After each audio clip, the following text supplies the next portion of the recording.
মুস্তাফা কামাল সাহেব, লতিফুর রহমান সাহেবের মতো জাজেরা যখন আছে, তাদের যে ভূমিকা, তারা যেভাবে বিচার পরিচালনা করতেন, এটা দেখার পরে মনে হচ্ছে হ্যাঁ আদালতে এরকমই হওয়া উচিত।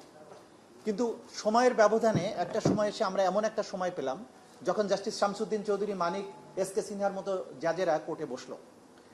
আমাদের একজন খুব পপুলার লয়ার আছেন, উনি খুব মজা করে একটা কথা বলেন, সবাই খুব ভারী ভারী আজকে সংস্কারের আইনের কথা বলবেন, আমি একটু হালকা করে বলতে চাই। তো উনি বলছেন যে আমরা তো এই 5ই আগস্টের বিপ্লবের পরে আদালতে টানানো একটা ছবিকে নামিয়ে ফেলেছি, আমার মনে হয় আরেকটা ছবি আদালতে টানানো উচিত, কিন্তু সেটা লয়ারদের পেছনের দেয়ালে। সেটা হচ্ছে জাস্টিস শামসুদ্দিন চৌধুরী মানিক সিলেট সীমান্তে যখন কলার পাতায় শুয়ে আছে, ওই ছবিটা সব আদালতের পেছনে টানিয়ে রাখা উচিত। তাহলে সবাই বুঝতে পারবে যে আসলে বিচারকদের কি ভূমিকা থাকা উচিত। তো এই যে বিষয়টা, আমরা যত আইন করি, যত সংবিধানকে টাইট করি, মানসিকতা এবং মানুষগুলোর যদি পরিবর্তন না হয়, তাহলে কোনো সংস্কারই ফ্রুটফুল হতে পারে না। আমরা justice Latifur Rahman, justice ATM Afzal, justice Mustafa কামালদেরকে জাজ দেখেছি, তাদের দেখলে যেমন আমাদের আস্থা বেড়ে যেত, ঠিক একই জায়গায় যখন আমি শামসুদ্দিন চৌধুরী মানিক অথবা এস কে সিনহার মতো লোকদেরকে দেখি, তখন আমার মধ্যে নানান শঙ্কা ভর করে। সুতরাং এই বিচার ব্যবস্থা সংস্কারের করার সময় আমাদের মাথায় রাখতে হবে যে কোন ব্যক্তিগুলোকে আমরা এখানে নিচ্ছি, যে এই ব্যক্তিরাই কিন্তু ডিফারেন্স মেক করে দিতে পারে। সুতরাং আইন বা সংবিধান দিয়ে সবকিছু বেঁধে রাখা যাবে না, ব্যক্তি সিলেকশনের ব্যাপারে আমাদের মারাত্মকভাবে সচেতন হতে হবে। এবং সবচেয়ে বড় কথা হচ্ছে রাজনৈতিক যে প্রক্রিয়া, ঘুরে ফিরে কিন্তু রাজনীতি এখানে ঘুরে ফিরে আসবে। আমি যতই নিয়ম কানুন করি, কিন্তু যখন একটা নিপীড়ক সরকার আসবে, তখন কিন্তু পুরা বিচার ব্যবস্থাকে নানানভাবে হাত পা বাঁধতে থাকে এবং এক পর্যায়ে বিচার ব্যবস্থাও তাদের হাতিয়ারে পরিণত হয়, যেটা হয়েছিল। Supreme court guardian of the constitution, supreme কোর্টের প্রধান বিচারপতি বসে বসে যেটা করতেন, যে তিনি ফেসবুক এবং ইউটিউবে দেখতেন কোন কোন বিরোধী নেতা বা কোন ব্যক্তি সরকারের বিরুদ্ধে বক্তৃতা দেয়। ওনার একটা সেল গঠন করেছিলেন, আমি ব্যক্তিগতভাবে এটার ভিকটিম, আমি জানি। তাদের কাজ ছিল কে কে বক্তৃতা দিল সরকারের বিরুদ্ধে, খুব তীক্ষ্ণ বক্তৃতা দিয়েছে, তাকে কোনো না কোনো ফর্মে আদালতে এনে আদালত অবমাননার মামলায় ফেলা। আমি তখন একটা বক্তৃতা দিয়েছিলাম যে এই যে গত ইলেকশনের পরে, যেটা যে নির্বাচনে শেখ হাসিনা সর্বশেষ নির্বাচন ছিল, যে আরেকটা পার্লামেন্টের মেয়াদ থাকা অবস্থায় পরবর্তী পার্লামেন্ট শপথ গ্রহণ কিভাবে করে, এটা কনস্টিটিউশনের যে ভায়োলেশন, এই কথাটা আমি একদম আইন দিয়ে যুক্তি দিয়ে বুঝিয়ে বলেছিলাম। আমি সুপ্রিম কোর্টে গিয়ে দাঁড়ালাম, প্রধান বিচারপতি আমাকে বললো আপনার মামলা শুনবো না, আপনি আগে দাঁড়ান এখানে। আমি তো ভাবলাম না জানি কোন অপরাধ হয়ে গেল। বললেন যে কোথায় কি বলেন সব খবর আমাদের কাছে আছে। আমি তো মাইলট থাকতেই পারে। বলে যে আমরা একটা কথা বলেছি, আপনি কি করে এরকম একটা ব্যাখ্যা দিলেন, আমি তো বুঝি নাই। তা আমি বললাম যে মাইলট আমি তো যতদূর জানি আমি আদালতের ব্যাপারে কিছুই বলি নাই, আমি একটা ব্যাখ্যা দিয়েছিলাম। বলে যে আপনাকে সাবধান করে দিচ্ছি, কন্টেম্প করতাম কিন্তু করি নাই, কিন্তু যদি কথা বলেন তাহলে কিন্তু কন্টেম্প করবো। মানে আমি তো সুপ্রিম কোর্টের বিরুদ্ধে কিছুই বলি না, আর একটা কথা বলবেন কোর্ট থেকে বের করে দেবো। তো this was the supreme court. একজন বিচারক, সুপ্রিম কোর্টের প্রধান বিচারপতির কাজ হচ্ছে বাইরে আমরা কোথায় কি বলছি সেটাকে নিয়ন্ত্রণ করার জন্য কন্টেম্পকে হাতিয়ার হিসেবে ব্যবহার করা।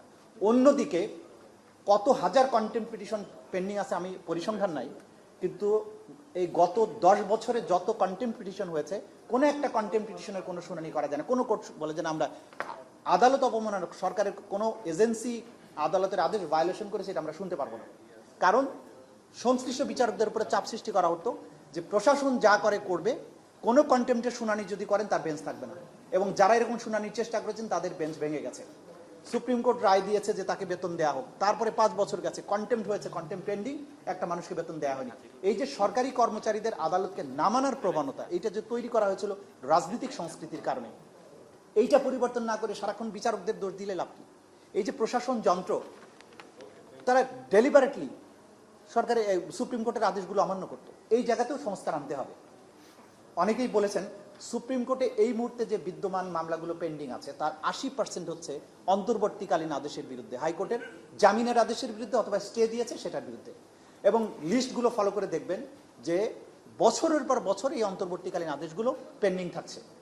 জামিনের মতো বিষয়গুলোর নিষ্পত্তি সর্বোচ্চ সেশন কোর্টের হাতে থাকা উচিত, এর উপরে আসাই উচিত নয়। জামিনের বিষয়টা একজন সেশন জাজ ডিল করবেন, সেটা কেন হাইকোর্ট পর্যন্ত আসবে? এবং হাইকোর্ট যখন বিবেচনার পরে একটা ডিভিশন বেঞ্চ কাউকে জামিন দেয়, নির্বিচারে ইনভেরিয়েবলি প্রত্যেকটা পিটিশন নিয়ে যাওয়া হয় অ্যাপিলেট ডিভিশনের চেম্বার জাজে এবং সাথে সাথে স্টে করা যদি সেটা বিরোধী দলের সাথে রিলেটেড হয়। এবং এইভাবে মামলা জট বাড়ছে। এই মানসিকতার তো পরিবর্তন হতে হবে এবং আমাদেরকে সেই সিস্টেমটা ডেভেলপ করতে হবে যে গোটা দুনিয়ার সাথে তাল মিলিয়ে জামিনের মতো বিষয়টা সুপ্রিম কোর্ট পর্যন্ত যাতে না আসে। আমি একদিন ওই অ্যানেক্স বিল্ডিং এর 4 তলায় গিয়েছি, যে দেখি যে বাথরুমের সামনে যাওয়া যায়, মানে বাথরুমে যাওয়া দরকার কিন্তু বাথরুমের সামনে বিশাল স্তূপ ফাইলের। আমি জিজ্ঞাসা করলাম কি, বলে যে সেকশনের ভিতরে ফাইল রাখার জায়গা নেই। এত মামলা ফাইল হচ্ছে যে ফাইল রাখবে কোথায়? যে একটা জুডিশিয়াল সিস্টেমে এইরকম যে ফাইল, এবং এরপরে যে আইন করা হয়েছে যে একটা পিটিশনে 16 কপি করে রিকুইজিট জমা দিতে হয়। দুনিয়াতে এরকম সম্ভব যে যে কোনো একটা হাইকোর্টের বেঞ্চের মধ্যে যদি ঢুকি, যে এই বিশাল স্তূপ এইটাকে ডিজিটাইজেশন কোনোভাবে করা যায় কিনা, অথবা মামলার সংখ্যায় যে অল্টারনেটিভ ডিসপিউট রেজুলেশনের কথা বলে এটাকে না কমালে বিদ্যমান এই মুহূর্তে সুপ্রিম কোর্টে যতগুলো মামলা পেন্ডিং আছে, যদি আজকের থেকে নতুন মামলা ফাইলিং বন্ধ করা হয়, এই বিদ্যমান মামলা শেষ হতে অন্তত 30 বছর সময় লাগবে। এখন এইটা নিষ্পত্তির ব্যাপারে একটা পদ্ধতি বের না করে আমরা শুধু উপরে মলম লাগালে কিন্তু এই বিচার ব্যবস্থার গতি আনা কোনো অবস্থাতেই সম্ভব নয়। এই যে বিদ্যমান মামলাগুলো আছে কি পদ্ধতিতে শেষ করা যায় সেটার ব্যাপারেও আমাদের একটা ব্যবস্থা নিতে হবে। দুর্নীতির ব্যাপারে বলেছেন, দ্রুত মামলা নিষ্পত্তির কথা এবং ব্যয় কমানো। সুপ্রিম কোর্টে লয়ারদের সিন্ডিকেটের কারণে ব্যয় বেড়েছে।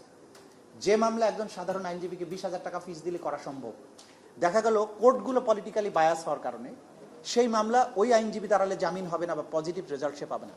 ফলে সিন্ডিকেটের সদস্যকে 5 লক্ষ টাকা থেকে 25 লক্ষ টাকা 50 লক্ষ টাকা দিয়ে হায়ার করতে হচ্ছে আমাকে, ফলে তার ব্যয় বাড়ছে। আবার অন্য সাধারণ আইনজীবী সে তো বলছে যে সে যখন পারছে না, তার কাছে আর ক্লায়েন্ট যাচ্ছে না, তখন সে দুর্নীতির আশ্রয় নিতে শুরু করছে। মামলা লিস্টে তোলা, আপগ্রেড করা, এগুলোর মধ্যে যে বেঞ্চ অফিসারদের দুর্নীতি, এই জায়গায় সংশ্লিষ্ট বিচারকরা কিন্তু ব্যবস্থা নিলেই পারেন। অনেকগুলো বেঞ্চ আছে যারা নিজেরা এটা নিয়ন্ত্রণ করেন, সেখানে এই কজ লিস্টের উঠানামা নিয়ে কোনো দুর্নীতি করা সম্ভব হয় না। প্রত্যেকটা বিচারক যদি এই ব্যাপারে সচেতন হন, তাহলে কিন্তু এই জায়গায় যে দুর্নীতি, একটা মামলা বেইল পিটিশন লিস্টে আনার জন্য 20,000 থেকে 1 লক্ষ টাকা পর্যন্ত ঘুষ দিতে হয়, দেখেছি।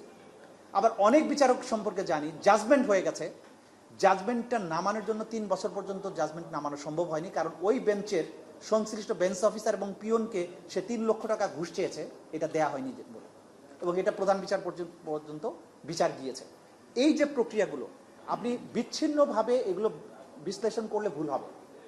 এই সবগুলো তৈরি হয়েছে এই যে রাজনৈতিক বিবেচনায় বিচারক নিয়োগ এবং রাজনৈতিক স্বার্থে বিচার ব্যবস্থাকে ব্যবহার যখন করা হয়, তখন তাদের এই সুযোগকে কাজে লাগিয়ে এই বিচারকরাও তখন দুর্নীতির আশ্রয় গ্রহণ করতে থাকেন। ফলে আমাদেরকে অনেক বিচারককে ছুটিতে পাঠাতে হয়, কত কিছু করতে হচ্ছে।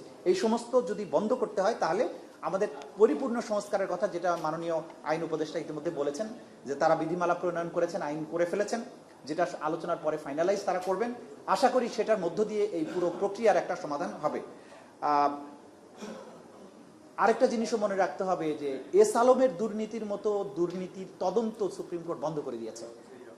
এই যে মানসিকতাটা, এস আলমকে কেন বাঁচানোর চেষ্টা করা হচ্ছে? একটা সুপ্রিম কোর্ট তার কি কাজ যে এইরকম একটা দুর্নীতিবাজকে বাঁচানো, যাতে করে সে যেহেতু ক্ষমতাসীনদেরকে নানানভাবে সাহায্য করছে, তার গায়ে হাত দেওয়া যাবে না। এই যে কালচারটা, এটাকে বন্ধ করতে হবে। আমি অনেক বেশি কথা বলে ফেলেছি। আশা করছি সবার মূল্যবান মতামতের মধ্য দিয়ে, জিল্লু ভাইকে ধন্যবাদ, যে এই আলোচনাগুলো চলমান থাকলে আমরা নিশ্চয়ই একটা ভালো জিনিস বের করে আনতে পারবো। দেশ এবং জাতির স্বার্থে আমরা নতুন করে স্বাধীন হয়েছি, ইনশাল্লাহ এই স্বাধীনতা আর হারাতে দেওয়া যাবে না। যে বিচার ব্যবস্থা ধ্বংস হয়ে গেছে, এটাকে আমরা আবার সোনালী দিনে ফিরিয়ে আনবো। Thank you.